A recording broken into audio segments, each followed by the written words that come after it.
Gili Lilian Chan. Bahan-bahan yang kami gunakan untuk membuat sel hewan ini adalah yang pertama yang bulat ini. Di daerah kami disebut dengan lampu. Yang kedua, yang krep ini adalah kain flanel. Dan yang ketiga yang berwarna-warni ini adalah plastisin. Dan selanjutnya kami menggunakan jarum dan kertas. Selanjutnya saya akan menjelaskan beberapa organel dari sel hewan. Yang pertama badan bodi. Yang kuning ini disebut dengan badan bodi.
Sitoplasma, bagian yang krem-krem ini, semua bagian yang krem ini disebut dengan sitoplasma.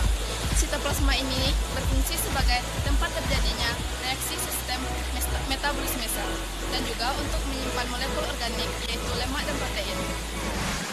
Selanjutnya, di bawah sitoplasma ini disebut dengan lisosom. Lisosom, bagian yang berwarna hijau oranye yang bulat ini berfungsi sebagai referan dalam pencernaan intrasel dan juga untuk pencernaan makromolekul. Dan selanjutnya di bawah bagian lisosom ini juga terdapat mitokondria. Mitokondria yang berwarna biru dan kuning ini berfungsi sebagai menghasilkan energi dalam bentuk ATP dan juga respirasi seluler. Dan bagian sel selanjutnya akan dijelaskan oleh teman saya. Baiklah, selanjutnya akan saya jelaskan beberapa organel dari sel hewan ini.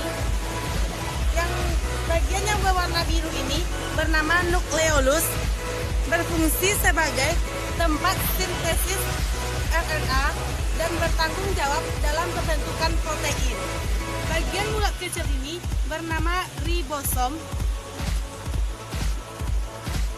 sebagai tempat sintesis protein dan mengelompok membentuk poliribosom.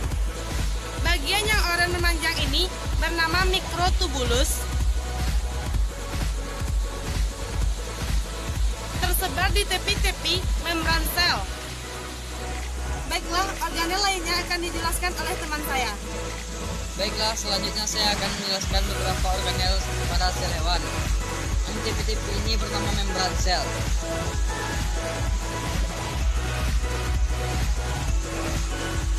Membran sel berfungsi untuk melindungi sel hewan dan cepat berlangsungnya reaksi-reaksi kimia. Selanjutnya yang berwarna hijau ini disebut dengan retikulum endoplasma halus atau rehalus.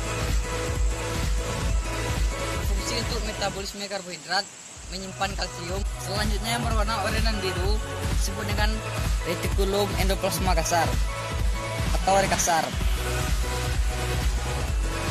Berfungsi untuk mensintesis protein